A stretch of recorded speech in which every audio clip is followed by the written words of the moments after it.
नमस्कारम। कैसे हैं आप सभी। आज का टॉपिक जो है इतना ज़्यादा इंटरेस्टिंग है, इतना ज़्यादा इम्पोर्टेंट है। आज के बाद आप जो कन्फ्यूज़न वाली चीज़ें होती हैं बजट में, फिजिकल डेफिसिट क्या होता है, फिजिकल पॉलिसी क्या होती है, रेवेन्यू डेफिसिट क्या होता है, कैपिटल एक्सपेंडिचर क्या होता है। देन उसके बाद मैंने नेशनल इनकम पढ़ाई है आज ही इसी चैप्टर में। वो क्या है, जीडीपी, जीएनपी, एनएनपी, ठीक है, और एनआई जिसको national income, gross factor cost, market price, इस सबको ये बहुत बड़े कन्फ्यूजन होते हैं। इकोनॉमी के कोर पिलर हैं।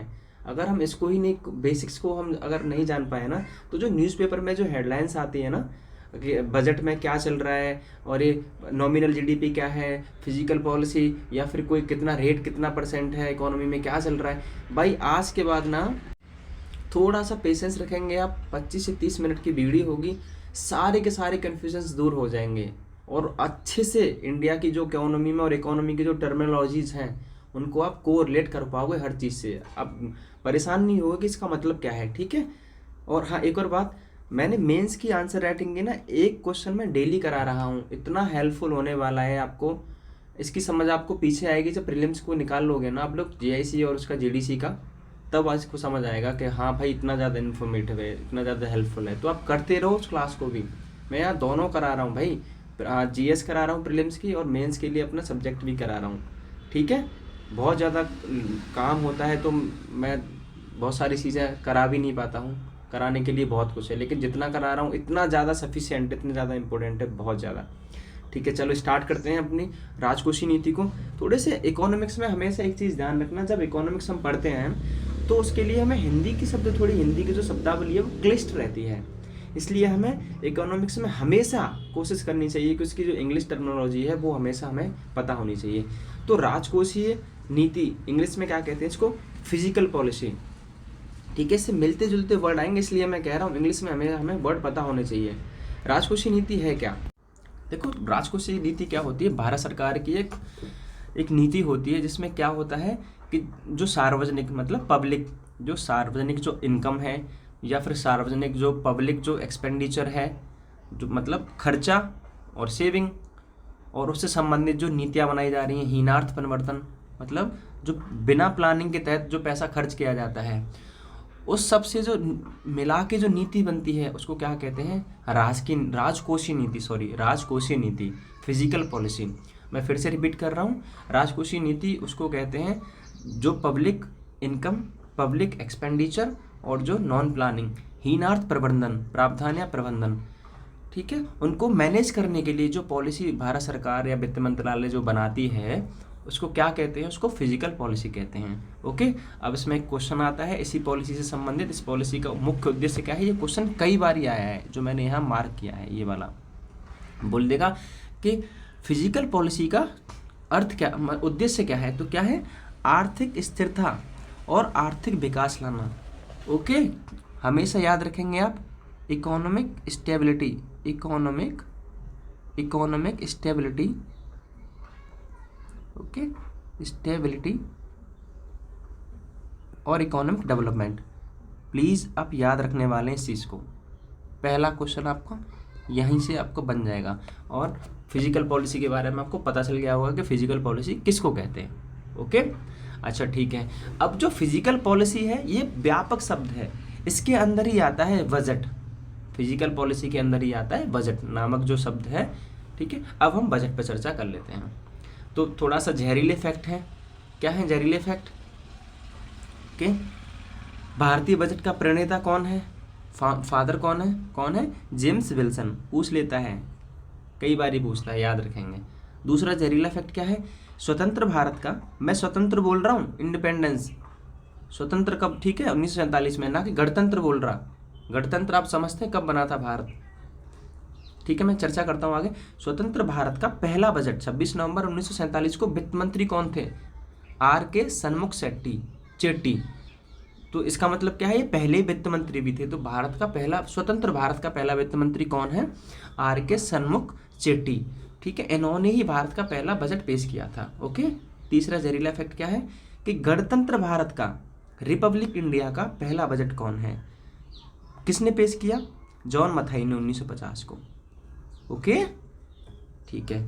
अब बजट कब पेश होता है, 1 फरवरी को होता है, ठीक है। बजट का प्रावधान कौन से भारत के अनुच्छेद में है, कौन से में है, याद रखेंगे अनुच्छेद 112, और इसी से मिलता जुलता एक आर्टिकल है 110, मैंने पढ़ा दिया है हालांकि। ये किससे संबंधित है, ये मनी बिल से, धन विधेयक से। ओके,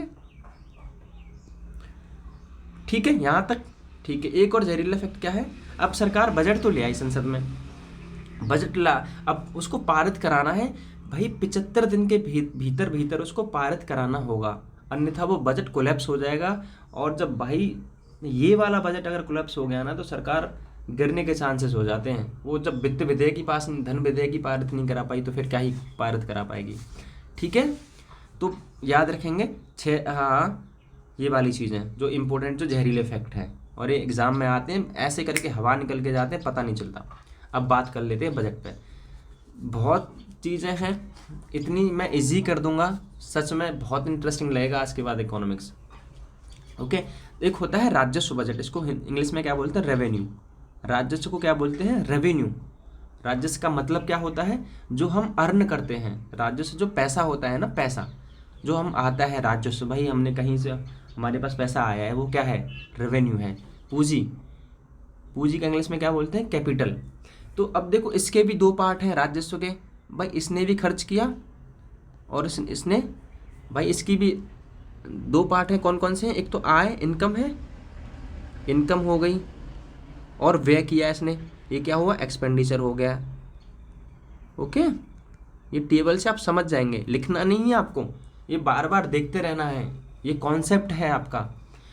जैसे राजस्व बजट के दो पिलर हैं, इनकम और एक्सपेंडिचर। अरे भाई आय भी होगी तो खर्च भी होगा, उसी तरह पूंजी के भी हैं, कैपिटल के भी, आय भी है, ये क्या है, कैपिटल इनकम, और पूंजीगत व्यय, कैपिटल एक्सपेंडिचर इंग्लिश में। यहाँ तक बात क्लियर है ना। अभी तो मैं फिर से रिपीट कर रहा हूँ, बजट के दो भाग होते हैं, राजस्व बजट माने रेवेन्यू बजट, दूसरा क्या है, पूंजी बजट माने कैपिटल बजट। ठीक है, राजस्व बजट के भी दो भाग होते हैं। भाग क्या होते हैं, सीधी सी बात है इकोनॉमिक्स में भाई, अगर पैसा आ रहा है तो खर्च भी होगा, तो इसका भी सीधा फंडा है बजट में भाई, आय और व्यय।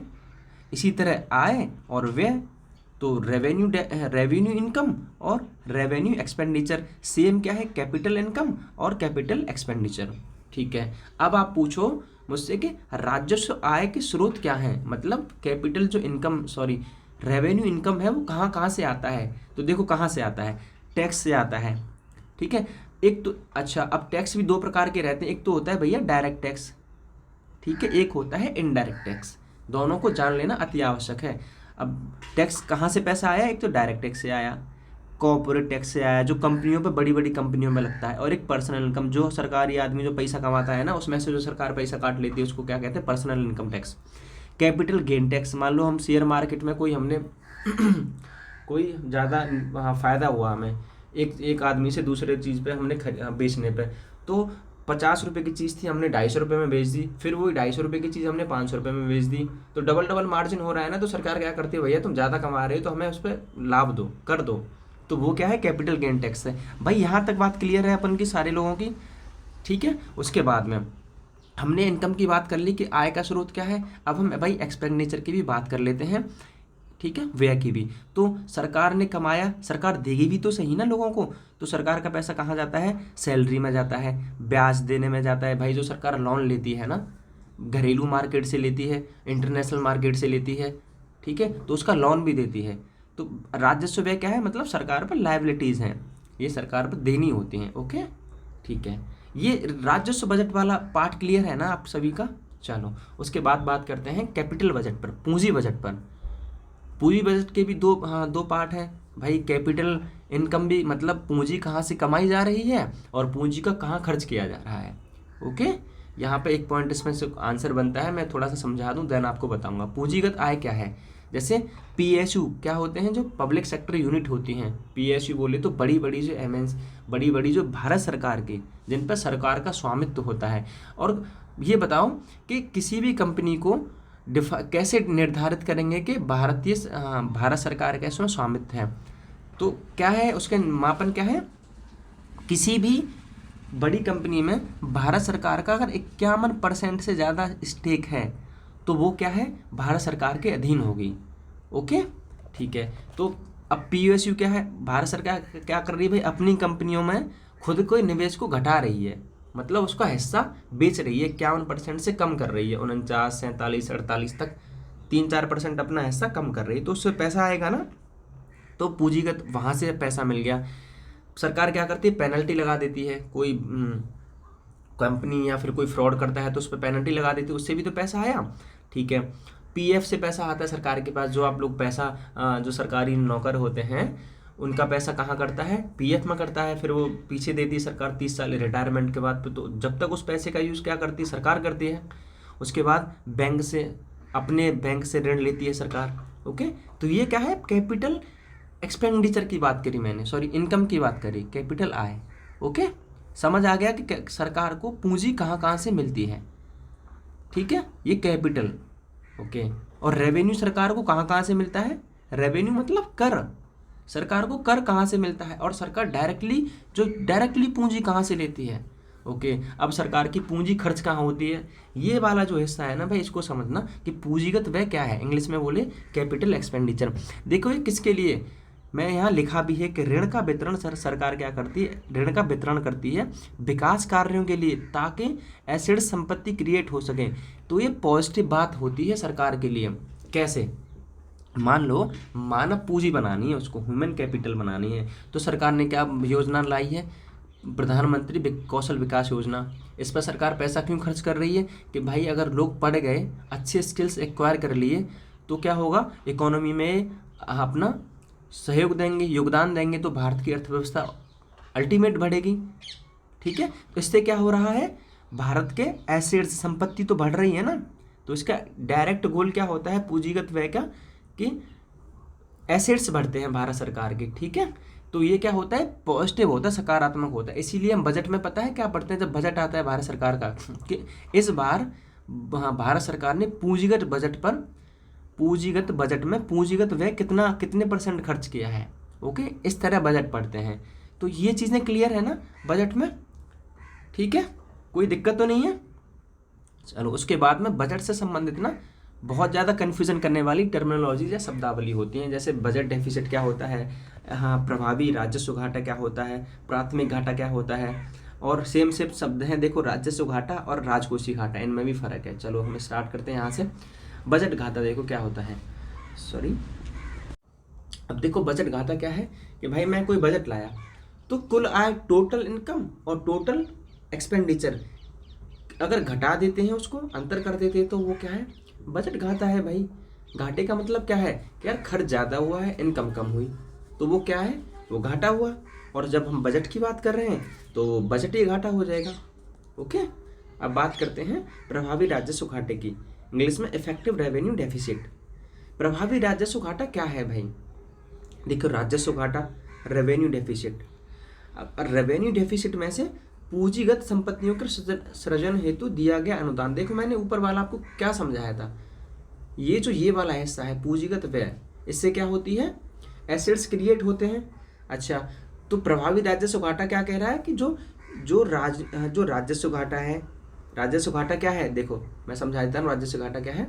ये वाला, जितनी यहाँ से आय हुई, जितनी यहाँ से व्यय हुई, उसमें से जो ज़्यादा जो खर्च हुआ है वो क्या है, राजस्व घाटा, ठीक है।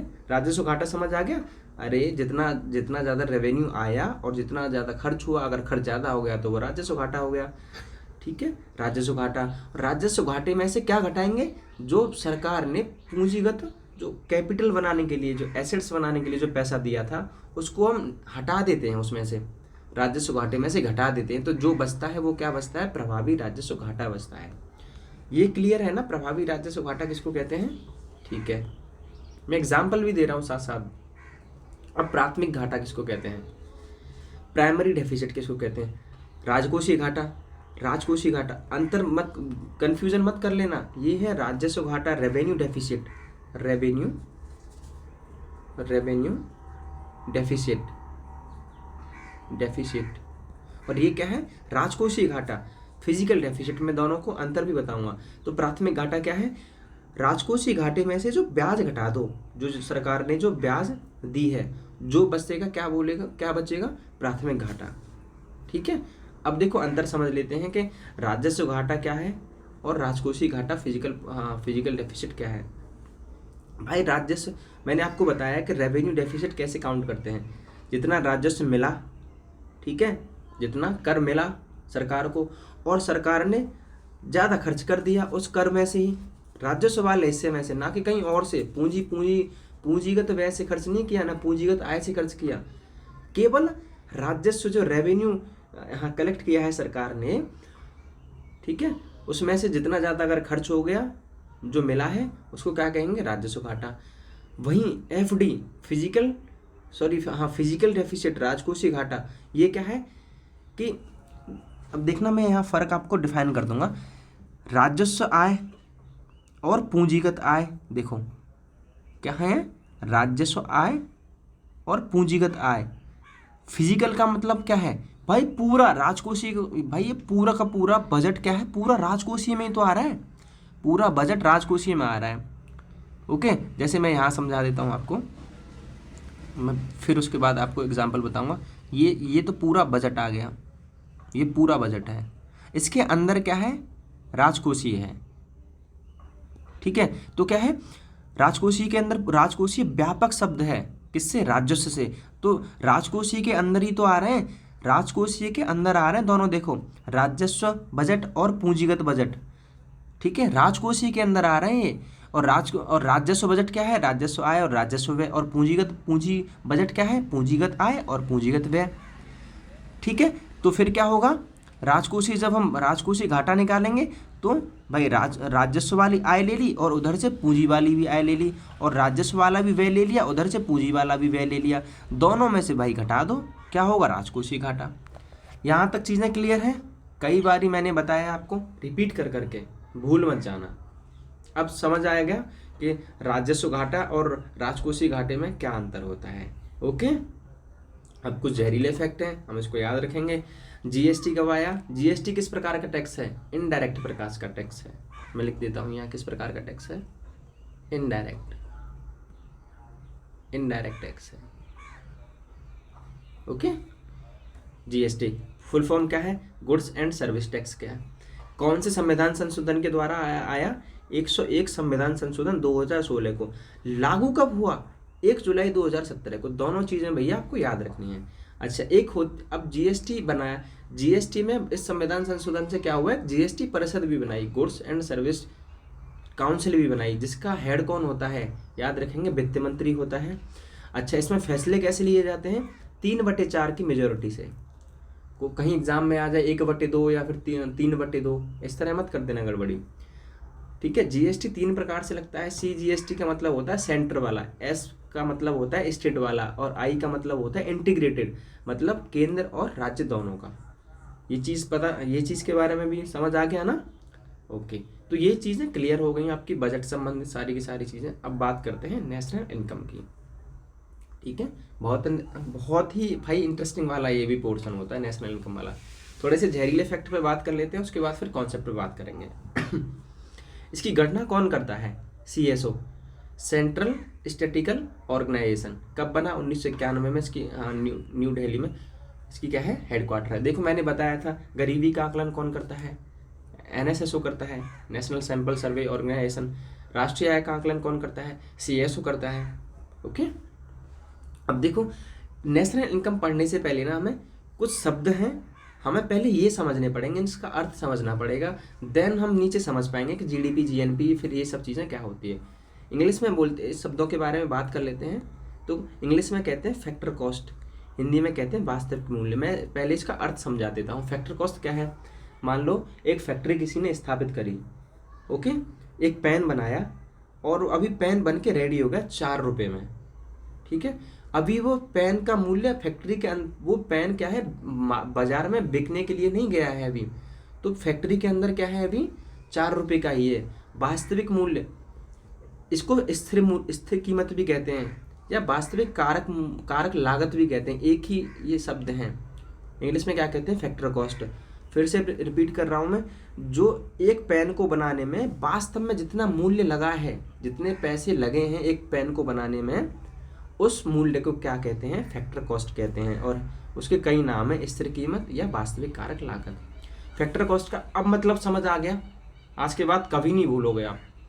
अच्छा, अब बात आती है मार्केट प्राइस। इसको डिनोट कैसे करते हैं? एफ सी से। और मार्केट प्राइस या बाजार मूल्य को डिनोट कैसे करते हैं? एम पी से। हिंदी में इसके कई नाम और हैं, प्रचलित मूल्य और बाजार मूल्य। ठीक है।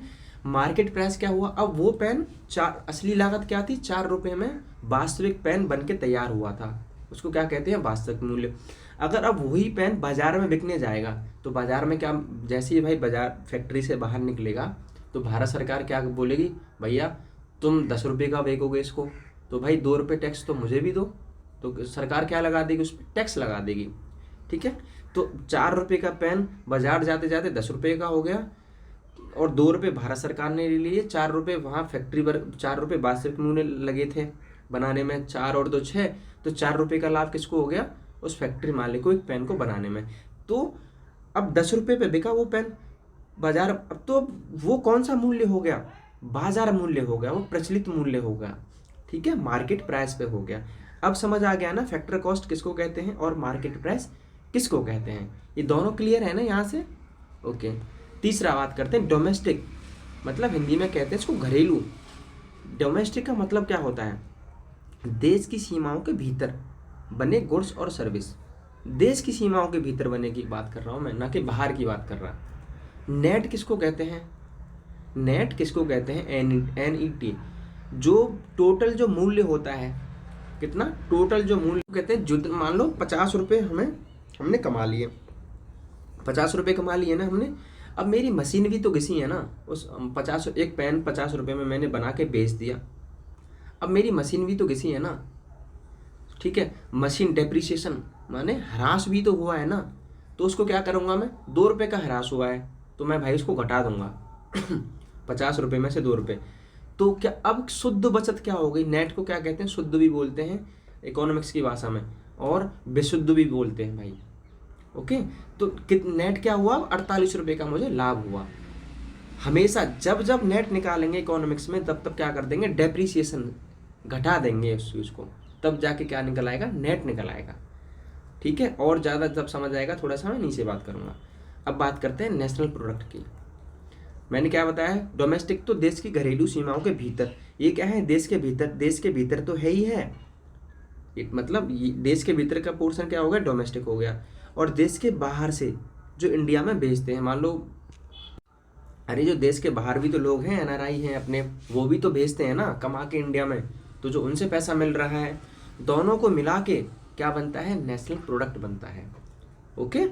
अब समझ आ जाएगा। देखो मैं चीज़ें क्यों समझा रहा था आपको, चारों पांचों, factor cost, market price, domestic, net या नेशनल प्रोडक्ट।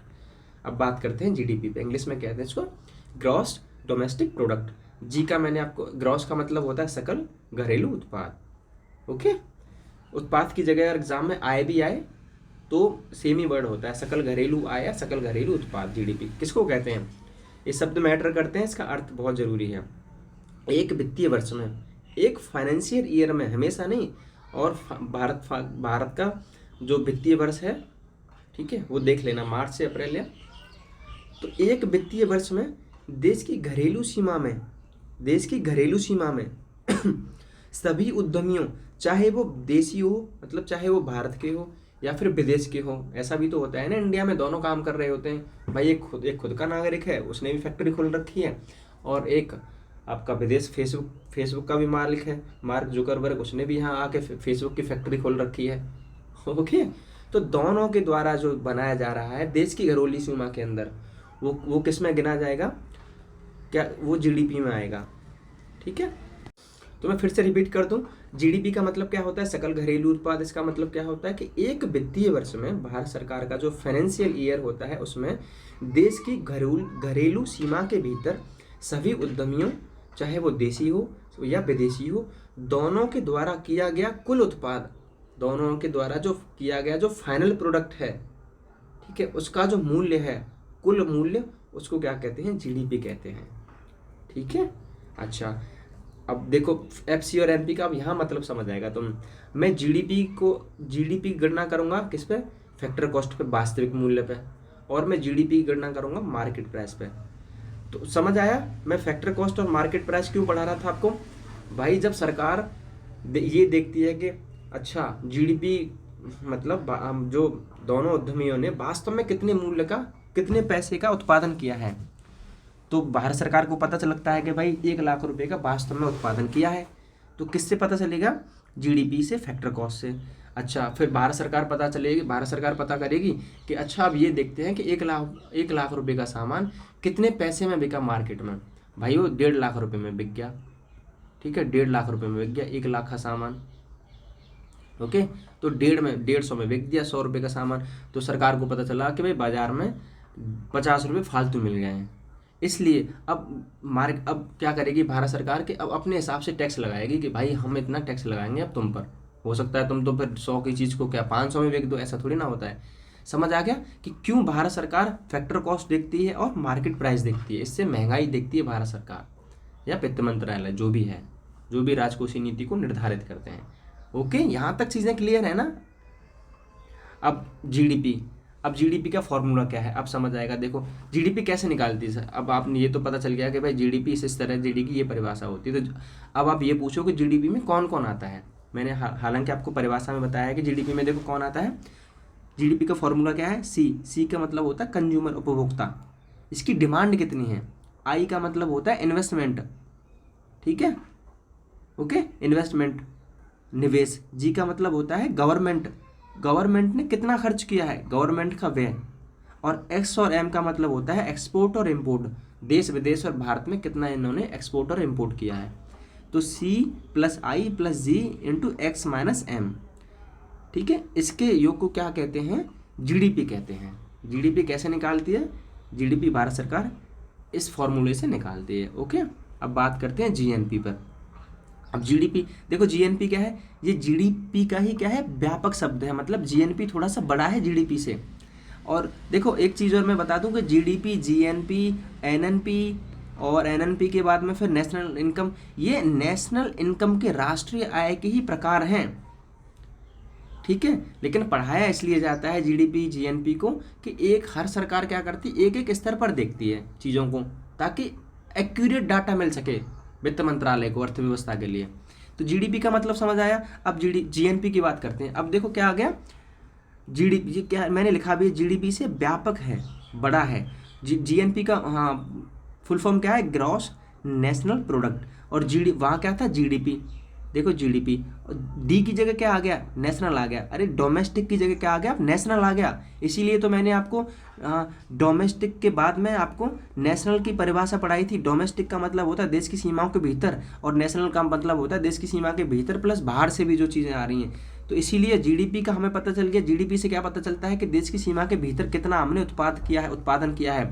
और जीएनपी से हमें पता चलेगा कि हमने देश की सीमा के साथ साथ हमने विदेशों में से भी हमने कितना उत्पाद किया है। अब अंतर कर पाएंगे ना जीडीपी और जीएनपी में, ठीक है। तो जीएनपी कैसे निकालते हैं? तो जीडीपी, भाई जीएनपी कैसे निकालेंगे? जीडीपी प्लस देखो जीडीपी का फॉर्मूला क्या है? ये पूरा का पूरा कहाँ आ जाएगा? जीडीपी की जगह यहाँ आ जाएगा, प्लस क्या है? एक्स माइनस एम अलग से।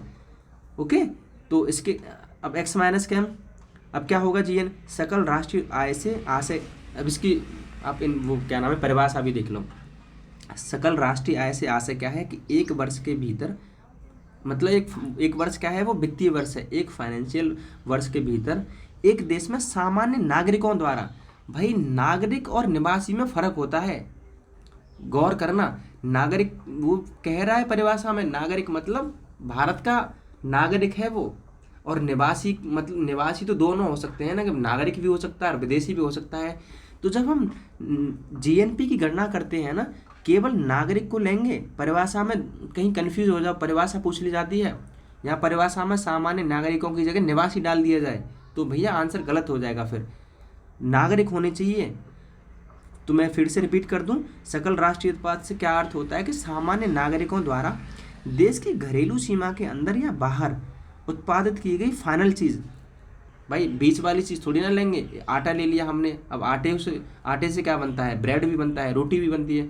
आटे का हम फाइनल मूल्य थोड़ी ना देखते हैं, आटे की जो फाइनल गुड्स बना है उसको लेंगे हम। तो अंतिम वस्तुओं तथा सेवाओं का सकल मूल्य क्या कहते हैं? जीएनपी कहते हैं। ओके, तो हम जीडीपी क्यों निकालते हैं? घरेलू सीमा के लिए। जीएनपी क्यों निकालते हैं? घरेलू सीमा तथा बाहर से हमने जो कमाया है। अब इम्पोर्टेंट क्वेश्चन क्या है कि किस देश की आर्थिक विकास का सही सूचक क्या है, क्वेश्चन पूछता है, मैंने इसलिए लिखा है। तो फैक्टर कॉस्ट पर हम जब नेशनल इनकम को जब हम गिनते हैं, अब फैक्टर कॉस्ट का यहाँ मतलब समझ आ गया, राष्ट्रीय आय को जब हम स्थिर कीमतों पर जब हम मापते हैं तो वो क्या है, किसी देश के आर्थिक विकास का सही मापक है। ओके, तो हम जीडीपी भी हमने निकाल ली और जीएनपी भी निकाल ली। तो अब एनएनपी कैसे निकालेंगे? एनएनपी देखो, मैंने नेट के बारे में बता दिया आपको, ऊपर आपको नेशनल के बारे में बता दिया। एनएनपी की फुल फॉर्म क्या है? Net national product. तो मैंने क्या बताया था आपको, जब नेट निकालते हैं तो भाई डेप्रिसिएशन मतलब जो गिसावट हुई है वो घटा देते हैं, जो ह्रास हुआ है वो घटा देते हैं। तो एनएनपी कैसे आएगा? देखो जीएनपी आ गया। ओके, देखो जब हम जीएनपी निकालते थे तो जीडीपी आ गया, अब हम एनएनपी निकाल रहे हैं तो जीएनपी आ जाएगा, जीएनपी आ गया। और इसमें से जब नेट निकाल रहे हैं तो भाई डेप्रिसिएशन कर दो, आ गया, बन गया हमारा एनएनपी। ठीक है, तो एनएनपी क्या हुआ? जीएनपी से डेप्रिसिएशन घटा दो। अब निकालते हैं फाइनल नेशनल इनकम, राष्ट्रीय आय। क्या बोला था मैंने? Factor cost per. भाई भारत सरकार क्या देखती है? फैक्टर कॉस्ट पर ही तो देखेगी ना, हमने वास्तव में कितने रुपए का आदमियों ने, हमारे भारत के नागरिकों ने कितने पैसे का हमने उत्पादन किया है। ओके, तो फैक्टर कॉस्ट पे हम जब चीज़ें देख रहे हैं तो नेशनल इनकम तो किस पे देखेंगे? एनएनपी। भाई हम यहाँ फैक्टर कॉस्ट पे देख रहे हैं, जाहिर सी बात है मार्केट प्राइस पे आगे देखेंगे।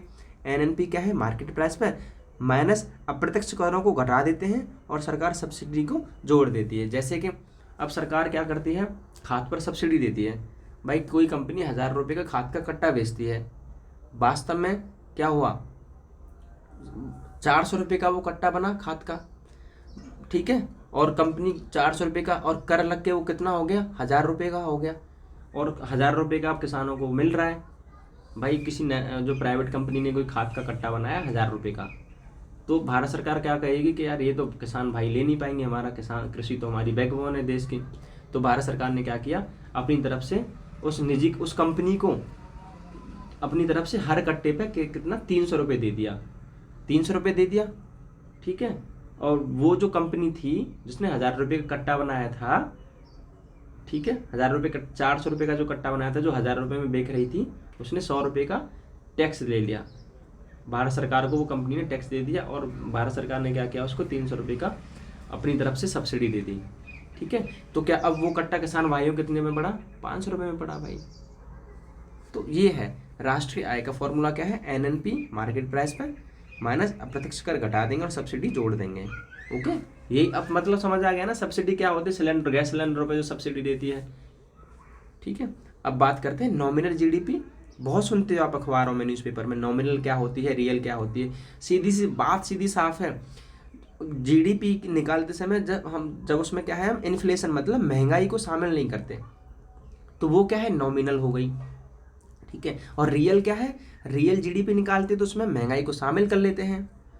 इससे क्या समझे हम? इससे ये समझे कि जब अब क्या होगा इससे, कि हमेशा नॉमिनल जीडीपी ज़्यादा रहेगी किससे? रियल से, क्योंकि भाई रियल में तो महंगाई जुड़ रही है ना, और नॉमिनल में महंगाई जुड़ती नहीं है, तो नॉमिनल ज़्यादा जीडीपी रहेगी। ओके, अच्छा, नेशनल आय मापने का आधार वर्ष क्या है? हम कौन सी वर्ष से गणना करते हैं अपनी नेशनल इनकम की? तो कौन सा है? पहले 2004-05 था, अब क्या है? 2011-12 है। ओके, याद रखने सारे के सारे फैक्ट, और थोड़े से ये भी चीज़ें आपको याद रखनी। यूएनडीपी के क्या है? UNDP United Nation Development Programme, ये क्या निकालता है? एक इंडेक्स निकालता है, एचडीआई इंडेक्स। क्या होता है? Human development index. ये क्या करता है? ये 3 इसके क्या होते हैं?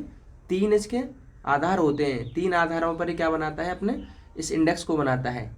आय, इनकम, शिक्षा, जस्ट ए सेकेंड, और स्वास्थ्य। तीनों मापकों को भी आप याद रखेंगे। एग्जाम टाइम पे क्या याद रखना है? एचडीआई को कौन निकालता है? यूएनडीपी। और भारत की रैंक क्या थी? ठीक है, अच्छा, एक इंडेक्स निकाला जाता है ग्रॉस नेशनल हैप्पीनेस। ये कौन निकालता है? भूटान निकालता है, अपने पड़ोसी निकालता है। और तीसरा फैक्ट क्या याद रखेंगे? हिंदू वृद्धि दर की अवधारणा किसने दी? प्रोफेसर राजकृष्ण ने दी।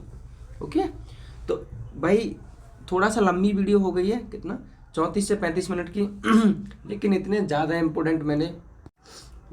ज़्यादा इंटरेस्टिंग चीज़ें बताई हैं इकोनॉमी का जो कोर पिलर है आपको समझ आ गया होगा, GDP, NNP, GI, factor cost, market price, GST, ठीक है, budget deficit, revenue deficit, budget क्या होता है, रेवेन्यू बजट क्या होता है, कैपिटल बजट क्या होता है, ओके, और राजकोषीय नीति क्या होती है, ठीक है। तो वीडियो थी, एक बार समझ नहीं आए ना दोबारा देख लेना।